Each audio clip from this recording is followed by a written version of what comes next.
السلام عليكم واهلا بكم في فيديو جديد من فيديوهات الفريلانسر.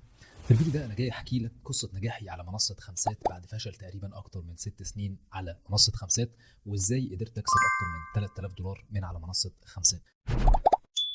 هحكي لك عن بداياتي مع منصه خمسات، وازاي كنت بنشر الخدمات بتاعتي بشكل خاطئ تماما، وازاي الموضوع ده كان مسبب لي احباط كبير لانه طبعا ما كانش عايد عليا باي نتيجه خالص، وبقى عندي اعتقاد ان الموضوع مش سهل خالص زي ما انا كنت فاكر. وكمان هتكلم عن نقطه التحول اللي خلتني واحد من البائعين المميزين على منصه خمسات بتقييمات الخدمات بتاعتي تقريبا اكتر من 118 تقييم ايجابي بتقييم 5 نجوم. طيب انا بدات مشكلتي اصلا من ساعه الفيديوهات اللي انا كنت بشوفها على يوتيوب، الفيديوهات والشروحات اللي كانت بتشرح ازاي تشتغل اونلاين وازاي تكسب من الانترنت. يعني واخد بالك من عقليتي وقتها اصلا كانت بتفكر ازاي اكسب من النت. ما كنتش متخيل ان الموضوع شغل ومهاره وحرفه انت بتحترفها وبتتمرن عليها وبتتدرب عليها كتير عشان تقدر تقدمها بشكل احترافي للعملاء بتوعك.